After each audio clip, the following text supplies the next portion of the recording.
Just before this episode, here's how you can get more from Never a Truer Word. If you're listening to this podcast on Spotify, you can subscribe to this channel to get early access to the weekly analysis episodes, video episodes so you can see the statements as I analyse them, and exclusive content too. And if you're here on YouTube, then become a member of the channel to get early access to everything and exclusive content not available anywhere else.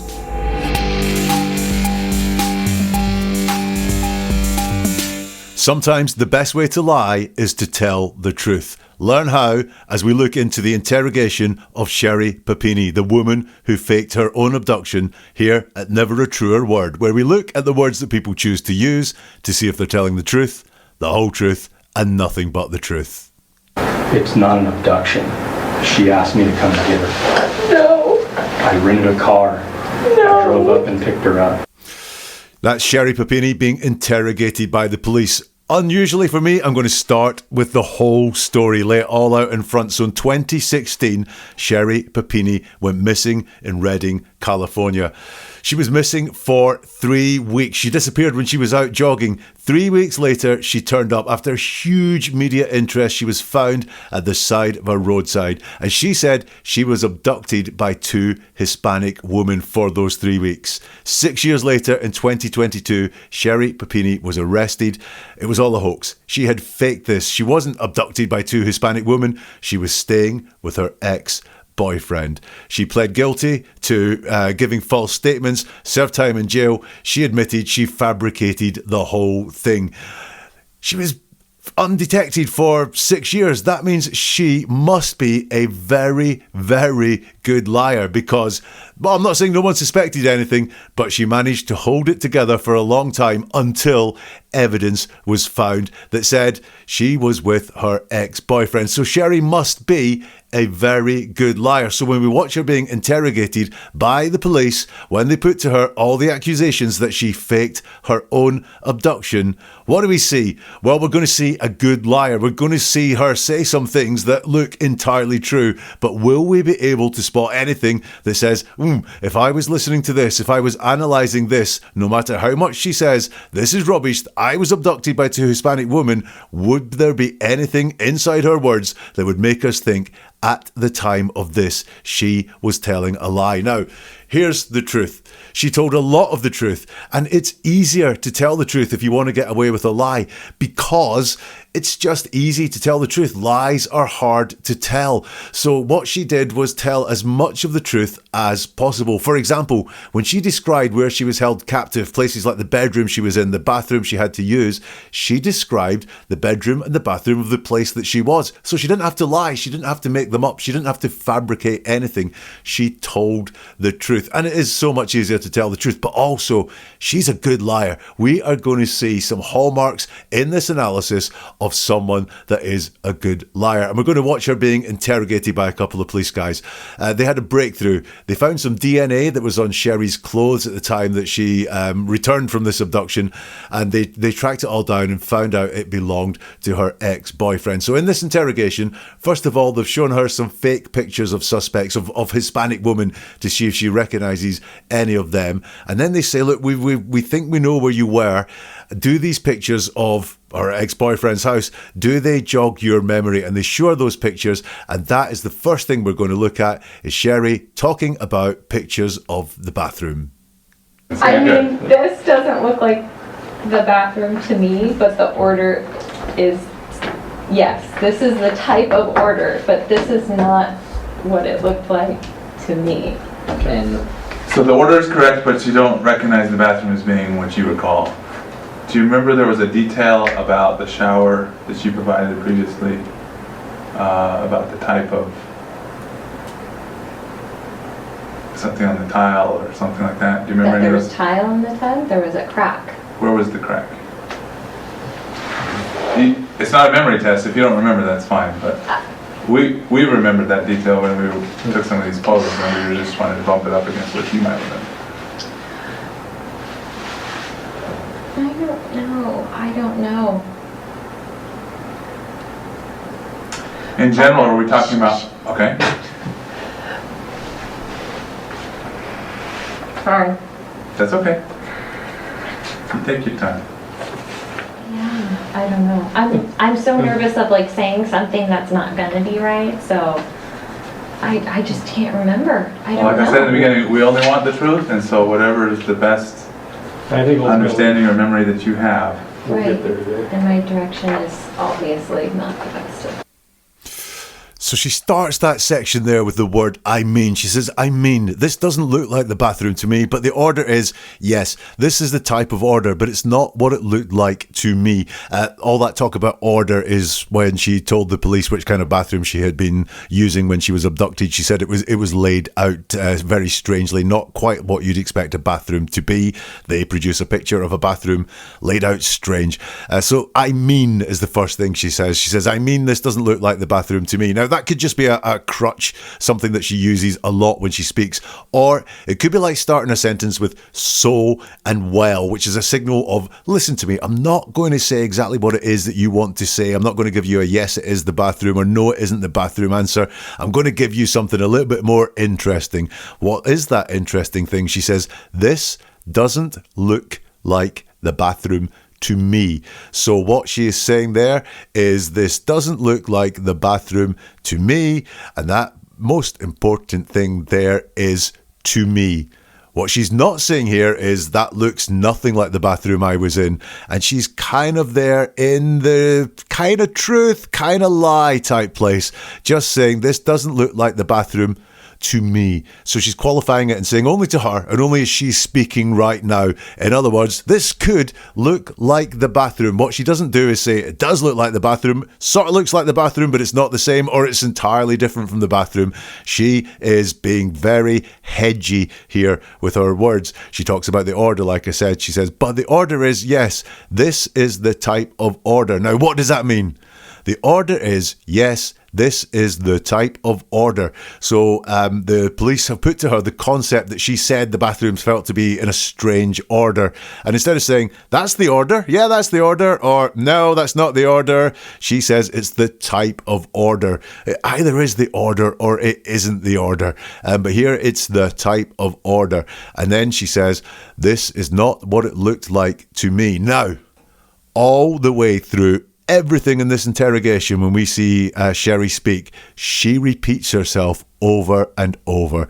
So what it looks like she's doing is being very helpful, offering up lots of words, giving long answers at times to things. But if you actually look at what those long answers are made of, it's saying the same thing over and over again. She's lying here. Factually, we know she is lying. So why is she doing these same things over and over again?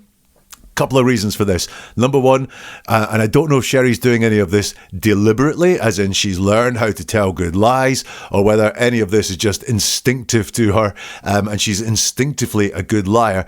But she says the same thing there. She says twice, this doesn't look like the bathroom to me. This is not what it looked like to me.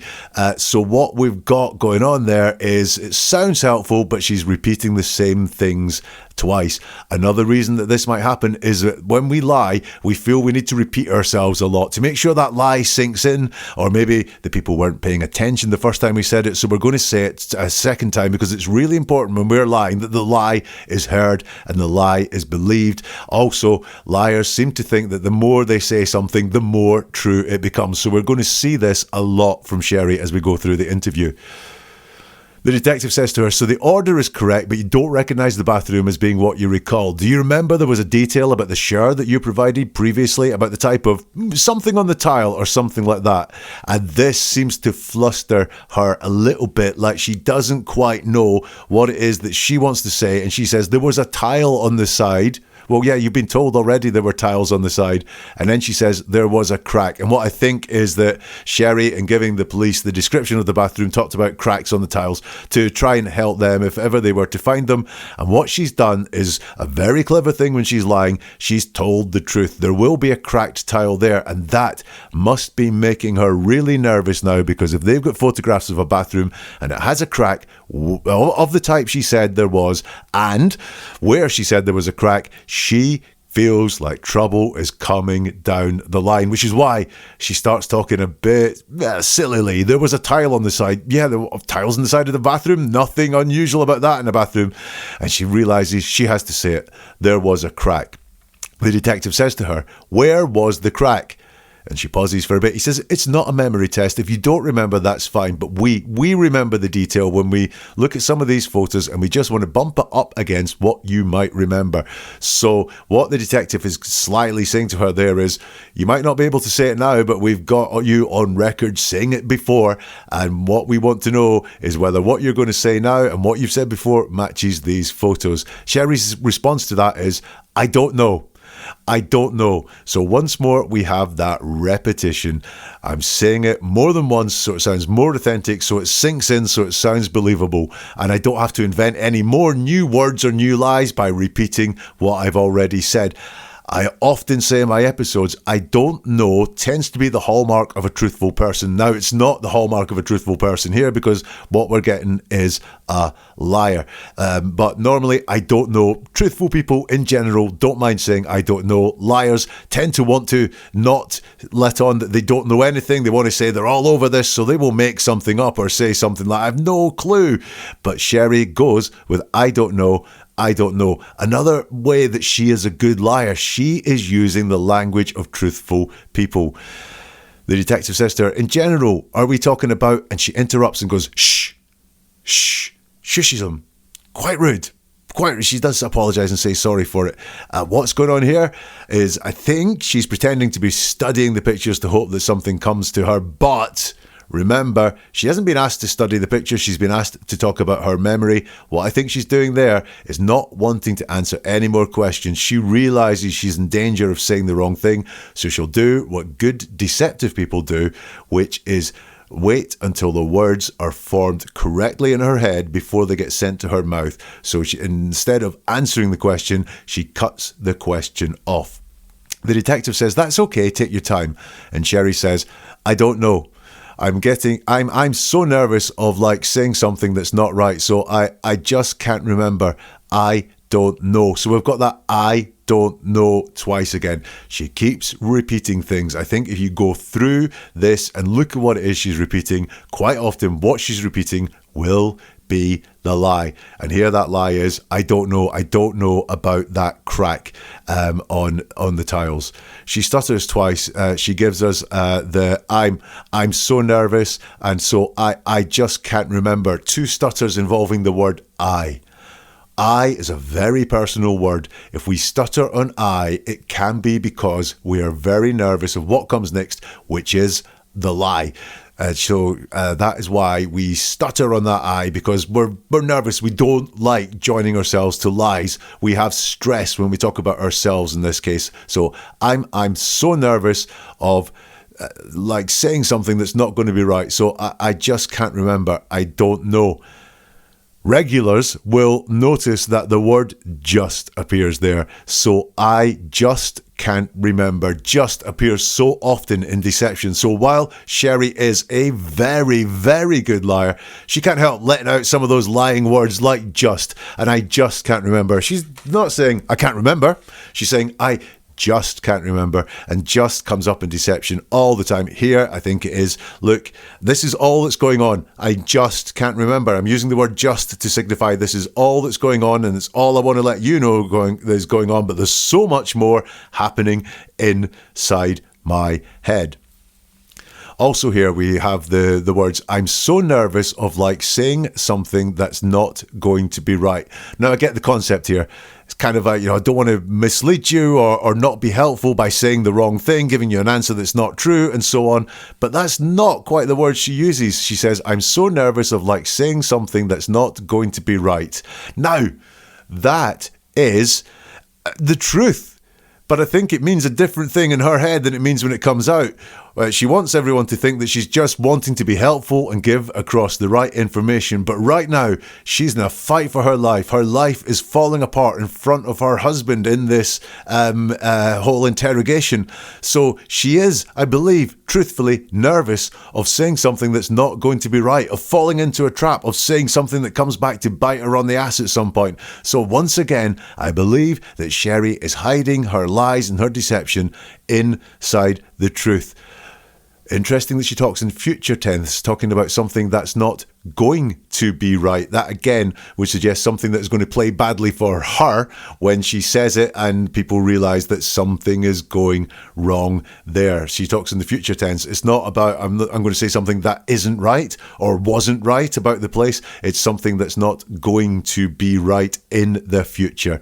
She uses the word so. Something again we see a lot from deception is that so. I just can't remember. It's the and so storytelling. She's a brilliant, brilliant liar. She is very, very good at it. But these little words pop up and say to us, hey, really? I think that deception could be happening here.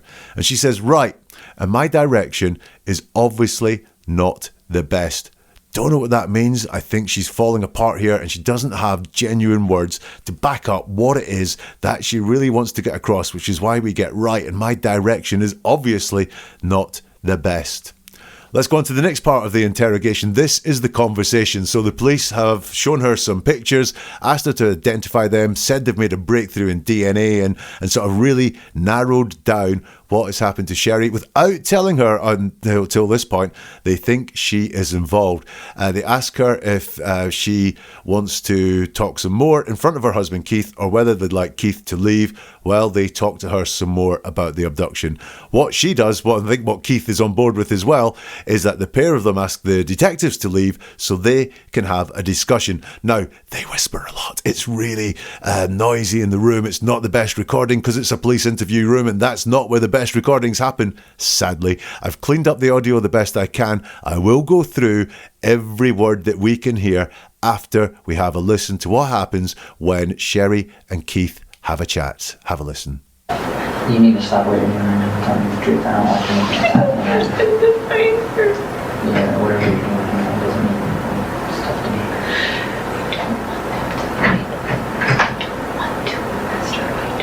Okay, but I said I know it's about what's going on, so you need to explain it. I don't give a shit about that. I don't want them to find her.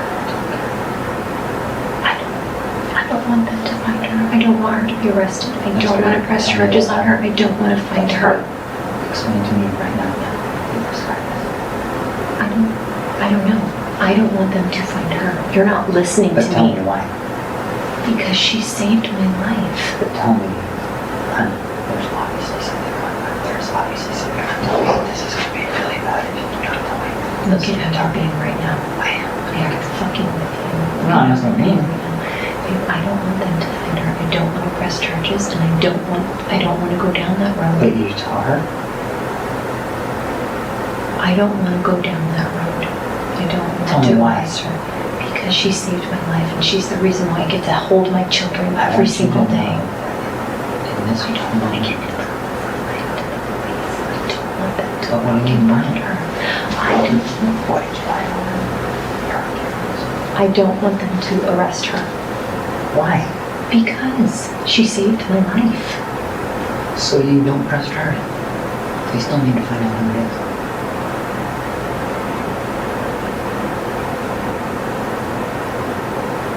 No matter what happens, you think this just sits here? This comes out, they found the house, it's over. Whatever happened is over. And it doesn't matter what you say, the girl's gonna get in trouble. So, you need to tell them the truth. Everyone the truth. If you don't want to press charges, then that's up to you.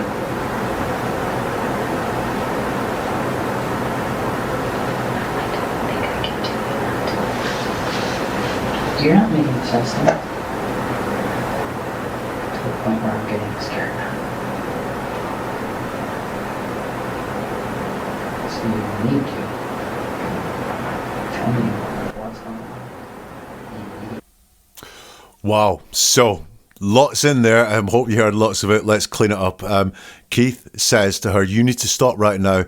Then there's something that is either tell them the truth or telling the truth. A theme in this. The detectives talk about the truth. Keith talks about the truth. Sherri talks less about the the truth. Then there's a big unclear whispered session, and we hear Sherri say, I don't give a shit about that. And that is the first time she's sworn. And what's interesting, and this is not a hallmark of a liar or a truthful person, but there's a switch in her language. She hasn't sworn before. She's actually done the little girl voice when she's been talking to the police guys earlier.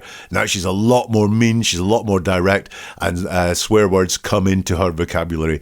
She says, I don't give a shit about her. I don't want them to find her. I don't want them to go after her. I don't want her to be arrested. I don't want to press charges. I don't want them to find her.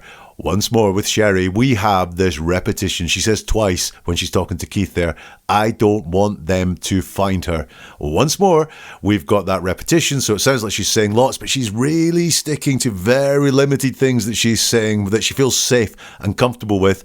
And again, I think she is hiding within the truth. She doesn't want them to find her. She's been shown some pictures, and if she says that person is the person who abducted me, well, it isn't the person who abducted her, so her story is going to come unraveling. If they go and find this person and find out that person has an alibi, they're going to find Sherri is lying. She doesn't want the police to follow up on this lead one bit because it's not good for her. So we can see her hiding in the truth there by saying, I don't want them to find her. I don't want them to find her. I don't want them to go after her. I don't want her to be arrested. I don't want to press charges. I don't want them to find her. That whole section is all true. I believe every single bit of that. And this is how she is deceiving. And this is how she is hiding her lies inside the truth. She says, I don't want them to go after her. So again, she's just saying that she does not want this person found at all. We hear Keith say, explain to me right now, there's something that's unclear. And Sherri says, I don't know. I don't want them to find her. You're not listening to me. Keith says, then tell me why. And Sherri says, because she saved my life. Again, that repetition, and it's the truth. I don't want them to find her. And then she says, you're not listening to me, which I think is something that is a hallmark of deception, which is distraction. What she wants to do here is stop having to repeat herself with these very limited, true things that she's saying, but she doesn't want to expand. So she wants to start an argument. You're not listening to me, or close it down, but you're not listening to me is a distraction. Keith says, tell me why. And Sherri says, because she saved my life. Now that, one of the first times I've seen here, is a lie. This person did not save her life. But if I had nothing else to work with, if I had nothing else to go on, I have no hallmarks of deception in that sentence. Because she saved my life. This person did not save Sherri's life. In fact, this person does not exist. It is an entire lie. But as I've said, Sherri is a very good liar. There is nothing there that indicates that is a lie in the words.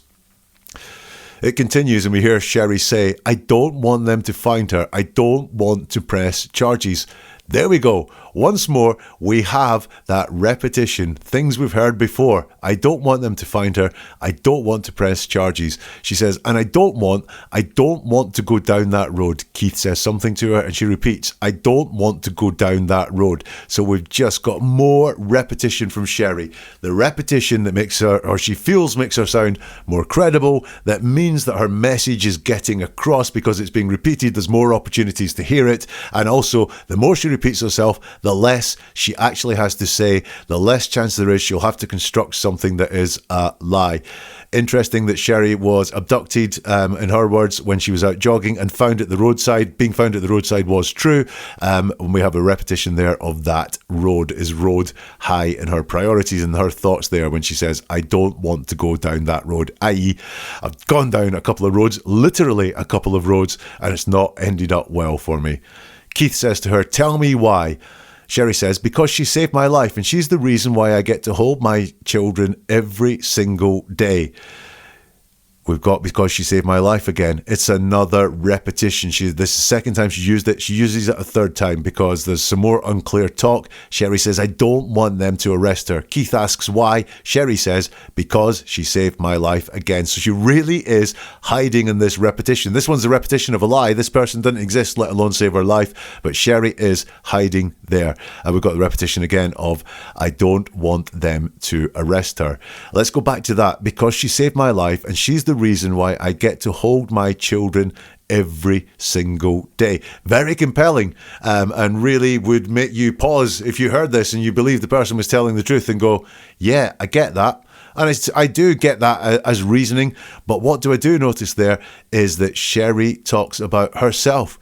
She's the reason I get to hold my children every single day. Nothing about her husband Keith in there whatsoever. It's not she's the reason why I get to hold our children every single day, or even why I get to hold my children every single day and spend every day with my husband. So something's going on there that says Sherri and Keith, either issues between them or Sherri has some issues with Keith. I think the way that Sherri treated Keith, she probably has some issues with Keith.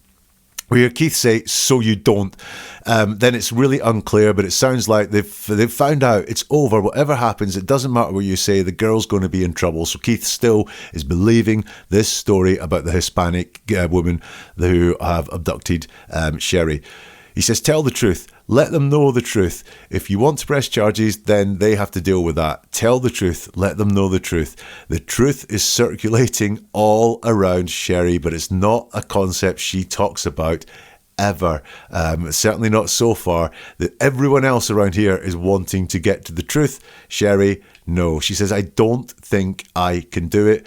And then Keith says, you're not making sense to me. I'm getting scared. You're not the only one that's scared, Keith. We'll take a break from the interrogation, but we will go back into the room very shortly and see the police detectives put what happened to Sherri and how does she react. If you're enjoying this episode and you like watching people speaking to the police and understanding how to decode their responses and judge them a little bit more critically, you will like this episode. It is Jen Soto, mother of murdered Madeline Soto. She's talking to the police. She's getting quite a grilling from them, but is she complicit in what happened to her daughter, or is she another victim of the abuser who killed her daughter? You can find that episode on this channel.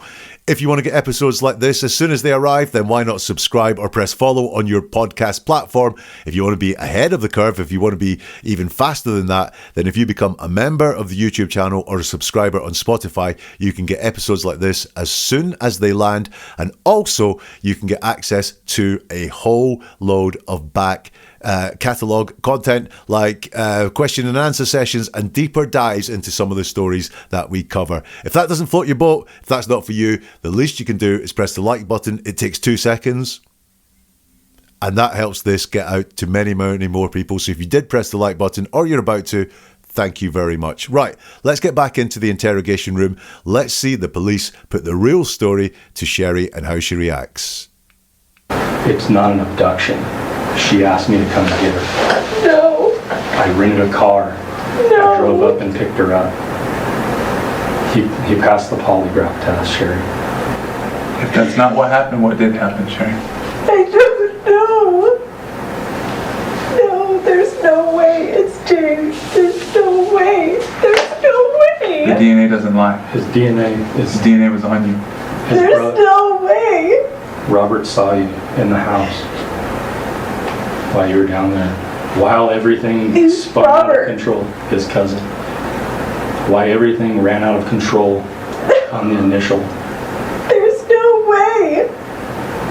It's 100% Robert's or James's DNA. We even collected blonde hairs from the room. There's no way it's James. There's no way. Tell you that it is. Why are you saying it's not James? Why are you saying it's not?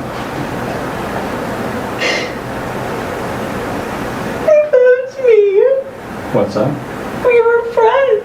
Mhm. There's no way. And he came and got you because you asked him. No. When was the last time you had contact with James? His brother died. Brother died in 2017. Is that right? I don't remember. Was it before or after the abduction? Before.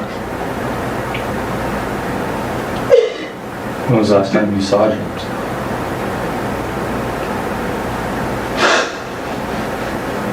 I don't know. Forever ago when I lived in Southern California. So the last person-to-person contact you had with him was back in 2006? when you were living in Southern California? I don't know. So, Was it prior to your marriage? It's him. There is no way it's him. well, it is The James. DNA tells us that it was his Well- DNA on you. I hope you spotted all the repetitions there. The detective started that section by saying, it's not an abduction. She asked me to come get her. Sherri says, no, I rented a car. Sherri says, no. Now, if you listen to that, it actually sounds like she's going, no, I can't believe this is happening. It's like, no. But actually, it's more just no. No questions are put to her. She's just saying no. But there is no expansion on those no's. It's not, she asked me to come and get her. No, that's not what happened. I rented a car. No, that's not what happened. She just says no, blocks it all off, but doesn't offer any expansion, any qualification to any of these denials. The detective carries on. He drove up and picked her up. He passed a polygraph test, Sherri. The detective says, look, if that's not what happened, what did happen? Sherri says, I don't know. No, there's no way it's James. There's no way. So she starts off with this thing that I always say is generally an indication of truth. I don't know. Now, that's an interesting way of answering that question, actually, because if that's not what happened, what did happen? Well, she's told a story about the two Hispanic women who took her, locked her up, branded her, broke her nose, and all sorts of stuff. But now, all of a sudden, that story's disappeared. And she says, I don't know. She says, there's no way it's James. There's no way. 3 times she tells us there's no way, and when she's told DNA doesn't lie, his DNA was on you, Sherri says again, there's no way. So we've got, again, her just repeating the same thing over and over again. Like I said, I don't know whether she's doing it deliberately or whether she's an instinctive good liar, but just keeping her words really tight, there's no way, and repeating them over and over. She doesn't need to expand. She doesn't need to fabricate things. She doesn't need to dodge around the questions or anything like that. She can just keep repeating the same thing over and over. And that denial there is strange. There's no way it's James. Now, that it's, because it is a singular entity, and she was saying it was 2 people, so she doesn't ever say, no, it was 2 people, it wasn't James, or it was woman, it wasn't James. She just goes, there's no way it's James. What's it's? What does it refer to? We don't really know, but it's a strange way of wording it, and also that it's is present tense. She doesn't say, there's no way it was James, or it wasn't James. She talks in the present tense. She doesn't talk about the thing that happened to her 6 years previously. She talks in the present tense and says, there's no way it is James. It's all a bit strange. Do look at this when she says, I don't know. No, there's no way it's James. There's no way. It's all negative. She's not telling us what happened. She's not telling us what went on. She's telling us what hasn't happened. And there is no way. She's really defensive here, but not offering up anything in terms of what could have happened, what alternative explanations are out there, what her real story is. That's all disappeared. And this is all in the negative. And also, it's very absolute. It's not, I don't think it can be James, or are you sure? It's this absolute, there is no way. So that's a hallmark of a liar, is when they talk in all these absolutes, when they talk in 100% certainty terms and don't leave any room for things to be vague or doubtful. Again, liars think that truthful people are very, very certain when they talk. Actually, if you study truthful people, they do leave some room in what they say for feelings or getting things wrong, or just some room for manoeuvring when they talk. But she's talking all negative, all absolute. Some of those are hallmarks of when we hear deception. But man, she's a good liar. And the next part is brilliant. I have full admiration for this. The detective says, Robert saw you in the house while you were down there while everything was spiraling out of control. And Sherri, I believe, thinks, I'm not supposed to know who Robert is. And she says, who's Robert? Very, very smart thinking, I believe, from Sherri there. The detective fills her in, his cousin. Well, everything ran out of control on the initial. Sherri says, there's no way. We've got the repetition again. There's no way. It is. It's 100% Robert or James's DNA is what the detective says, misstates whose DNA it was. We even collected blonde hairs from the room. Sherri says, there's no way it's James. There's no way. So she really sticking to her guns. Smart. If you are a liar, I would say, to be sticking to your guns. keeping it all very tight, not adding any new words in, and repeating your lie over and over and over again. The detective says, why are you saying it's not James? And Sherri makes a high-pitched noise, which I think might be because that she's, but I don't really know, and sorry for the bad impression. Detective says, why are you saying this now? And Sherri says, we were friends, there's no way. Detective says, and he came to get you because you asked him? Sherri says, no. Oh, we've got the repetition again of there's no way. Really, there's no way is her stock go-to phrase. And she talks about them being friends. We were friends, which is in the past tense. So some way they've fallen out. It could be right now that Sherri has just fallen out with her ex James because of the fact that he's been rumbled. It could be that James decided that he wasn't going to talk to her anymore after this ridiculous kidnapping hoax that he got involved in and really, really regrets. But a bit of leakage there. They are not friends now. Something has changed because we were friends. And once more, we've just got another one of those. And he came and got you because you asked him. She says no. It's again a statement in a negative, and no expansion on it as well. Just that no. We don't really know what she's saying no to there. Then it gets interesting. The detective says, when was the last time you had contact with James? And she says, when his brother died. Detective says, brother died in 2017, that right? She says, I don't remember.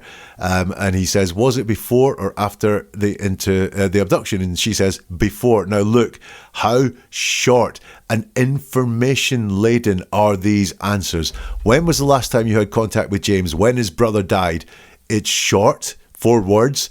It is information-laden. It's not a very vague, I don't remember, no, 10 years ago, whatever. It's very information-laden. When his brother died. His brother died in 2017, is that right? I don't remember. Now, I bet that is true.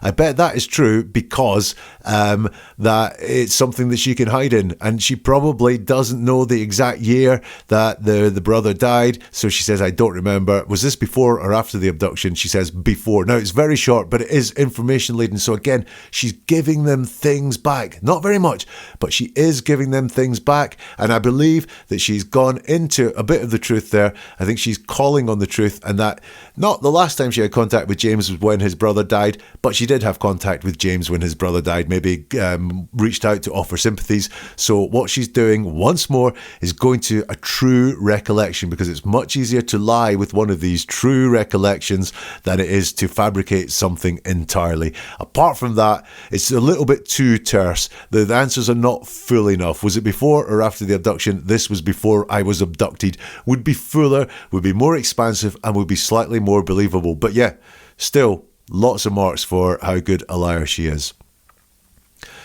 The detective then looks beyond contact and says, when was the last time you saw James? And she says, I don't know, forever ago, when I lived in Southern California.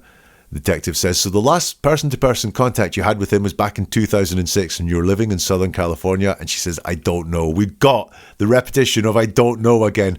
She just has these stock phrases, but it's working. It used to work for her. I don't know. I don't know. Now, the thing is, she does know the last time she saw James. She does know when they last had person-to-person contact. She's experienced it. She might not remember it, but you do know. And she's getting panicky now. You can see it. The good lying act. It's really hard to lie, especially when you're under pressure, and that pressure's coming from the police on the other side of the table and also from inside her head. She told us she was really nervous. She's going to say the wrong thing.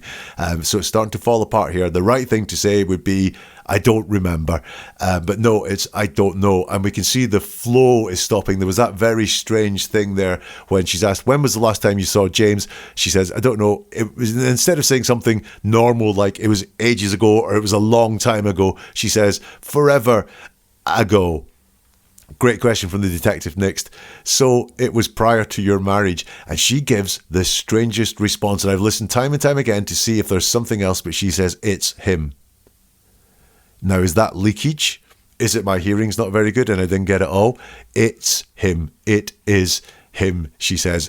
And then very quickly she turns that on a dime and says, there is no way it's him. Once again, we have that present tense. There is no way it's him. We have that concept that no way is it him coming up again, just repeating the same old thing. But you'll notice it's falling apart here because she's used one of the hallmarks of deception, which is she doesn't answer the question. She's asked, so it was prior to your marriage, and instead of saying yes, no, don't remember, she says there's no way it's him. So she doesn't answer the question, which is another indicator that deception is involved here. Next up in the interview room is the allegations being put to Sherri about what has gone on. You did go in a dark room, that's true. You did lay in the back seat of the car, that's true. You did lose weight, you were branded, your hair was cut. You did have bruises all over. But how those bruises got there are because you did it and James did some. The reason why your nose got broke is because you held the hockey stick to your face and he forced it into your nose. The reason why the brand is in a straight line is because he did it. He described exactly where it was. He told us exactly how he did it, where he did it, how he did it. Only you and I and maybe 5 other people know where the brand was. He told me immediately. Robert told friends and family you were there. His mom knew that you were there because of course it went news and everybody knew you guys dated. Everybody knew you guys had a relationship. So when it happened, of course, family reached out to him. He told him, yeah, she was here. But it said it hurt her. I didn't hurt her.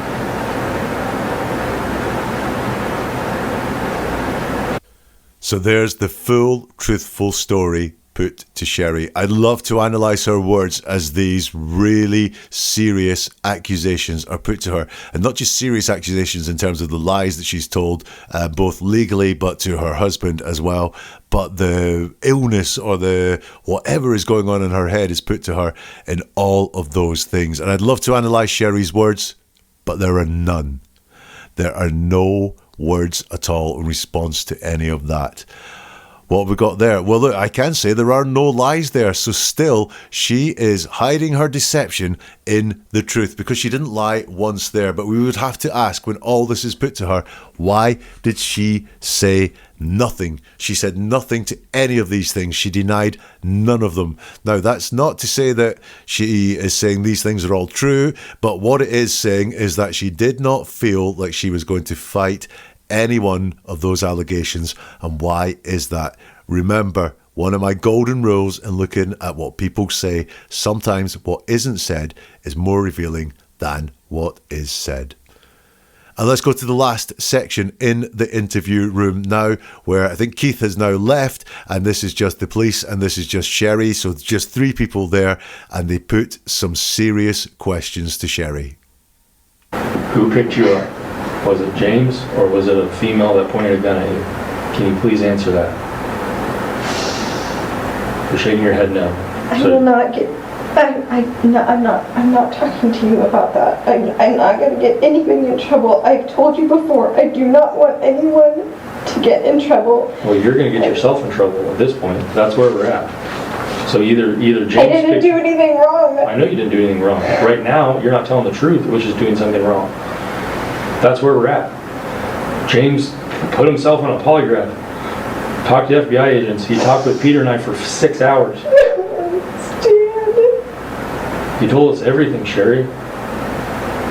You told us so many truths because you put yourself through. True. They were true. You're absolutely You right. don't want to talk about the women. So, but the one. You're saying that it's James. No, I'm We're not. saying James's DNA was on you. We know you were in that room at his house. Then who the is question the is- woman? Then who is the woman? Well, Okay. the That's why we're asking you. It Did wasn't the the woman woman. point a gun at you and put you in the car? Yes or no? Is that where we're at? Don't remember. You don't remember if a female pointed a gun at you and put you in the car? Is that what you're saying, Sherri? I've always told you I don't remember getting in the car. I've always told you I don't remember getting in the car. Correct. But did a female point a gun at you? Yes or no?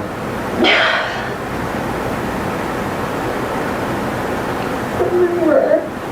Yes or no? It's not a remember thing. You've already told me that today. You know who always You keep. know who she is. Yeah, You know the you lady do. we showed you is another raise. No, I know James opened the door for you.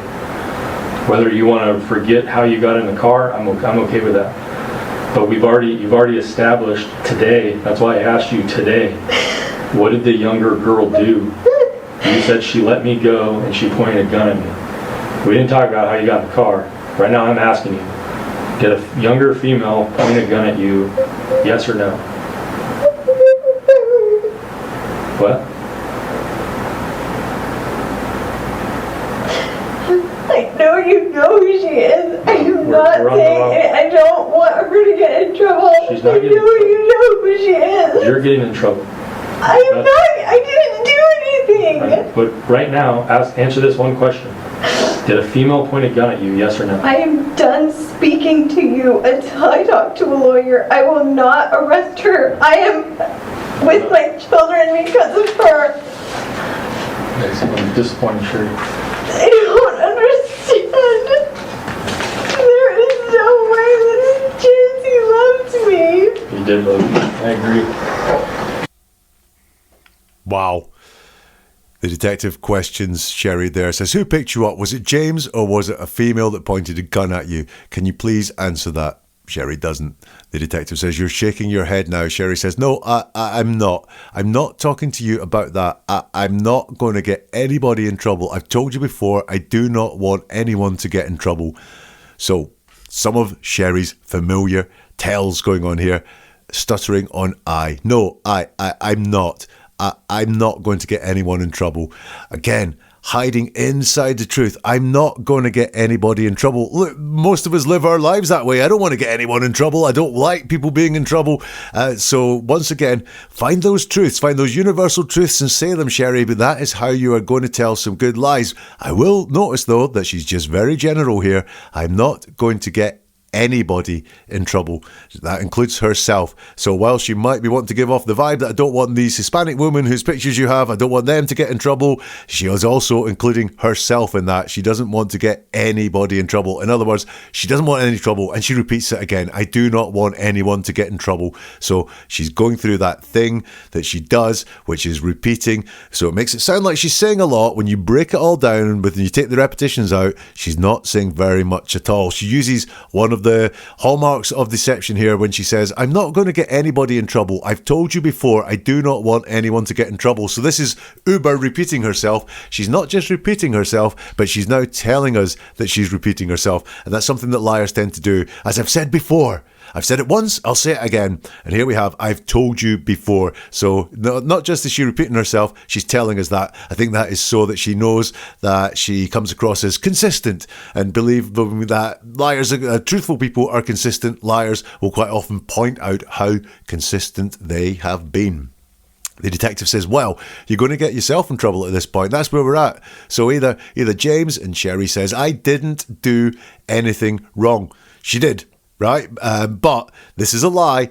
Not a lot of hallmarks of lying in there again. She's a very, very good liar. The one thing I would say is once more we have this focus on the negative. She's not coming out and saying what did happen. She's not being proactive and offering up any explanations as to what happened. She's focusing on the negative. I didn't do anything wrong. The detective says to her, I know you didn't do anything wrong right now. You're not telling the truth, which is doing something wrong. This is where we're at. James put himself in a polygraph, talked to FBI agents. He talked with Peter and I for 6 hours. And then we get I don't understand from Sherri. So that I don't understand, well, what is it you don't understand? You're keeping your words so tight and locked down. We really don't know what is going on there, but this could be fishing for information. I don't understand, and you'll notice that the detectives have been quite tight about who said what, how they found out what.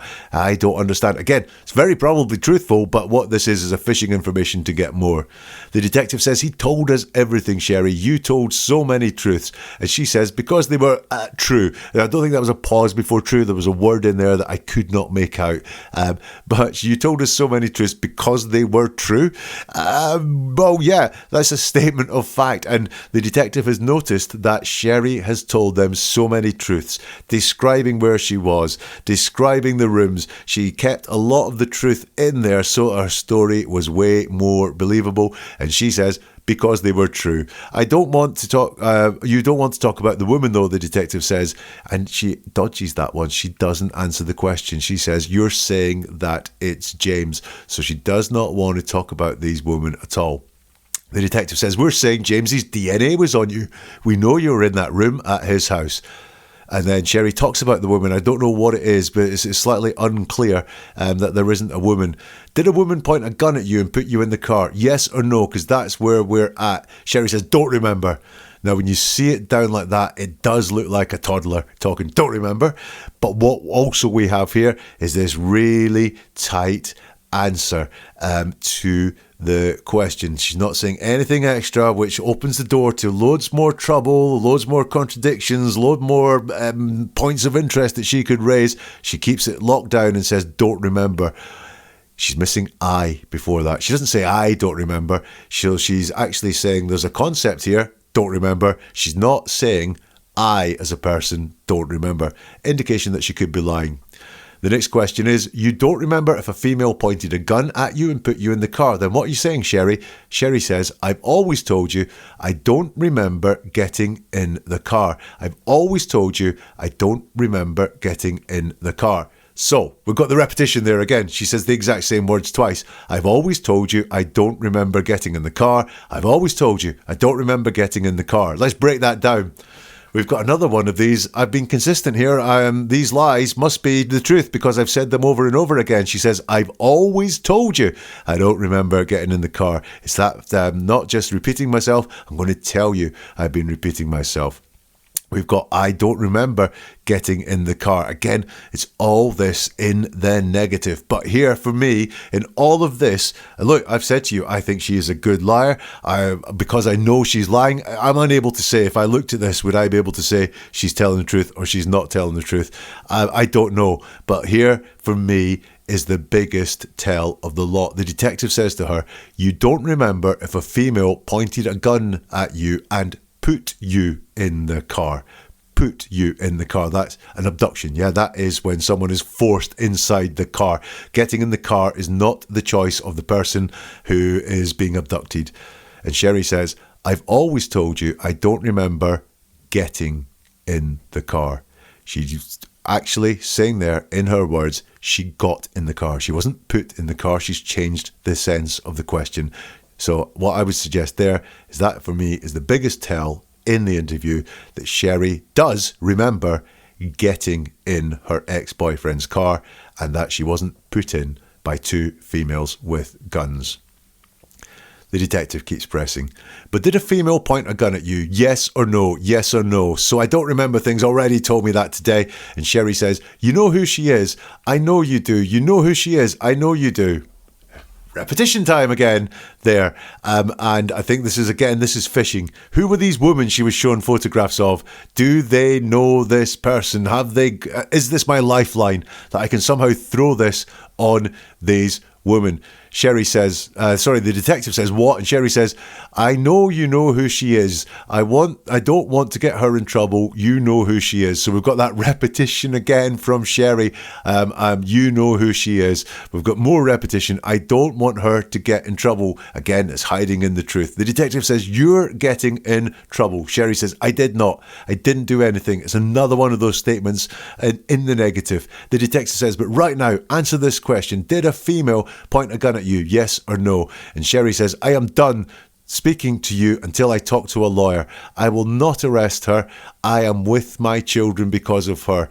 Even now, at the very end of all this, when she's at the end of her tether, she is repeating the concepts that she has said before. If you actually numbered the concepts she spoke about in this entire police interrogation, it would be very small because she's sticking with a small number of things that she's very comfortable stating and she doesn't get any bigger. The detective says, disappointed, Sherri. And Sherri goes, I won't ever see There is no way, James, he loved me. Now, what was she going to say? I won't ever see. Was this the point? It was in her head that I won't ever see the children again, because the only thing she's talked about seeing earlier was the Hispanic woman, in her words, was the reason that she gets to see her children every day. I won't ever see. She doesn't finish the thought. There is no way, James, he loved me. Again, it's in the past tense. There is no love between them right now. And then full marks to the detective for his response at the end of this ice cold remark. He says, he did love you. I agree. They are obviously big fans.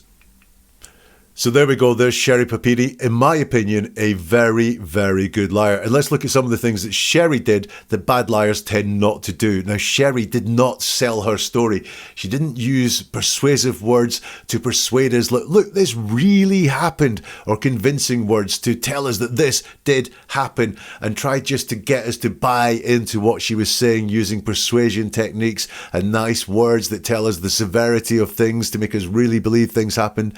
She didn't do any of that at all. Needless words, Sherri hardly used any of those. Needless words are something that a liar or a deceiver will do to try and get their point across and try and make it more understandable and believable in their heads.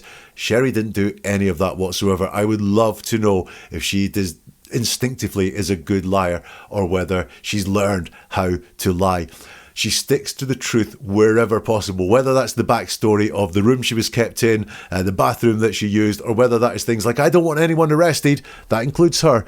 But as often as possible, Sherri sticks to the truth. As soon as you start telling lies, it gets hard. Sticking to the truth, because you've experienced it, you know exactly what it is easier. And she doesn't expand dangerously. She kept herself really locked down to a small number of concepts that she used. And I really admired, was impressed by how she did that. She didn't expand dangerously. The worst thing a liar can do is invent a new lie or build something on top of the lie, because then life gets hard. It will crumble very quickly because you've thought of it on the spur of the moment. Sherri didn't do any of that. She kept herself locked down very well. Now look, could I have said that she was a liar, that she was deceiving, having watched this interview? I can't really say, because I knew the story. I knew she lied. I knew that she'd hoaxed this whole abduction thing. But when I did look at the interrogation, there were some tells that she was lying. Number one was the repetition. Not really the repetition of saying the same thing over and over again, although that is one of the tells. It was the fact that she told us she was repeating herself, and liars do that a lot. As I've already said, I've said it multiple times. I've always said this. Those sort of repetitions, along with the repetitions that she did do, made me think, yeah, she could be deceiving us here. The non-answering questions, that's a really big tell. Sensitive questions that she was asked, instead of giving one of her stock answers like, I don't know, or just no, she gave a talk about something unrelated to the question. Always a big tell of deception. There were a couple of word slips, like when she slipped up on getting into the car rather than being put into the car, that I think were tells as well. And the relentless focus on the negative, telling us what didn't happen, telling us what she doesn't know, telling us what just all the negative things around there. She never went into any positive stuff and told us what did happen and told us what she did experience or what she does remember or what she does know. It was all a focus on the negative from Sherri. So those were the tells from her. Look, what are you guys thinking? Do let me know on the socials. You'll find them all in the description for this episode. You can also find all the links at neveratruerword.com. I'd love to hear what you have to say. Also on neveratruerword.com, you will find a whole load more videos or podcasts diving into the words that people choose to use and looking at them to see if they're telling the truth, the whole truth, nothing but the truth. Or why not sign up for the monthly newsletter as well, neveratruerword.com. And we'll see you soon for something new from Never a Truer Word.